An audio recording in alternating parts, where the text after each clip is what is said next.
I love how we say welcome home to our Vietnam era veterans. They deserved it, they earned it, and they didn't get it before, and I'm glad they're getting it now. I also think it is time for our veteran service organizations to give the Cold War veterans a warm welcome into our fold. We're going to talk about that after the intro. This is your daily dose of Veterans Intel. This is all about the military and veterans community. Hey, we're talking about news you could use. Tune in, you're not going to want to miss this. I'm not doing this for ego. I have plenty of ego. I'm doing this to help people live their best veteran life. Okay, some of you are going to dismiss this as being taken care of in the Legion Act. The Legion Act, for everyone that doesn't know, stands for Let Everyone Get Involved in Opportunities for National Service Act. So Congress determined the eligibility now spans from December 7th, 1941 until a time when the U.S. is no longer at war, also as determined by Congress. You have to remember, this is a congressional charter issue. It is not up to the American Legion, the VFW, AMVETS, DAV, or anybody else, only Congress. Now, this came up in conversation because I was on LinkedIn or Facebook somewhere, and somebody made the point that now that the American Legion has removed all wartime or conflict-related eligibility, and then they went on to some different membership-related topics. And I had to respond because I believe the nuance here is important. We are, by congressional charter, a wartime organization in the American Legion. So you would have to change the charter to get this done. And that's not what Congress did. Congress did not take away that eligibility requirement. What they did was they corrected a big chunk of time that wasn't considered war, but it was war. Now, the Cold War is very significant. Let's talk about the significance for a second. Some people call the entire Cold War World War III, and the most significant war ever in human existence.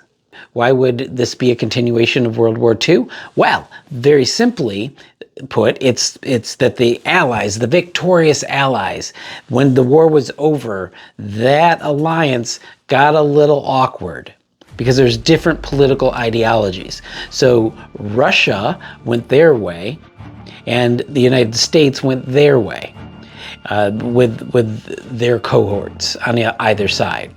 So the USSR became a reality during this time with Russia annexing or invading, whatever word you want to use, countries that bordered them. And NATO was established on the other side, creating these two global political powers that faced off against each other. And as the Cold War rolled on, we saw these two big powers have enough nuclear armament to destroy the Earth many times over. So they never got involved in a direct conflict against each other. Now, there were plenty of proxy wars, and it is in these proxy wars where American service members served, American service members took on casualties, and American service members often did this stuff honorably, but in secret, because we could never risk getting into a global conflict directly with the Soviet Union for fear that it could escalate and end us all. And I was looking up, kind of trying to figure out how many people actually died during this Cold War. And I found this on a website, and I forgot to copy paste the web address. But I picked this one because it was reasonable yet impactful. Now, I saw as many as many claimed as close to 400,000 people died, U.S. service people dying in the Cold War, and as little as a few hundred. Now this one is saying, while precise and comprehensive figures are not available, it is estimated that the United States incurred a casualty count exceeding 100,000 individuals as a consequence of its involvement in proxy wars. So we do have casualties. We have enemy nations facing off against each other. We have these proxy wars that put people into danger, but they weren't declared wars. I think we have all the elements here of definitely calling this wartime. And Congress has finally caught up and declared that to be so. So there's no argument right now whether that was wartime or not. It was. The challenge is that some folks have attributed the fact that they couldn't join before as being a result of the Legion not wanting them. I have heard firsthand, you didn't want me before, why would I care about you now? And I need to say this again, and I need to make it very clear. The American Legion, which pushed the Legion Act, hence the name, always wanted those individuals included.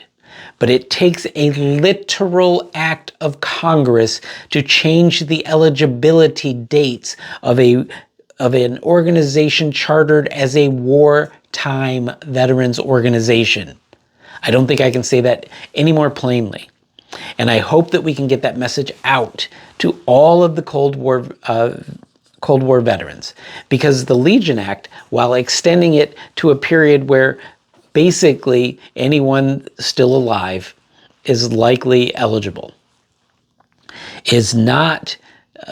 we are not really doing a big outreach, in my opinion.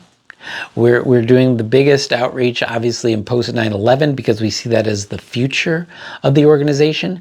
But I don't understand why the people who could be leading this organization right now, the people who have resources and they're done raising families, they're approaching or into retirement, why are we not getting the word out that we've always wanted you and we definitely want you now? And I would argue we need you.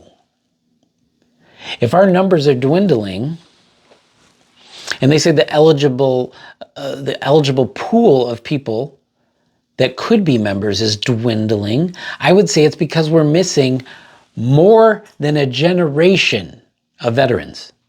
If you're talking from 1947 to the 1990 or 1991, that's generations of people who weren't eligible before but are eligible now. Where's our campaign for them? Just passing a law is not going to do it. You can't pass the bill and they will come. No, we have to market and we have to target those individuals and tell them that they are now eligible to join the various veteran service organizations and that it is important for their community that they get connected. It gives them pride in their service, that it is officially recognized and respected. So therefore they are recognized and respected.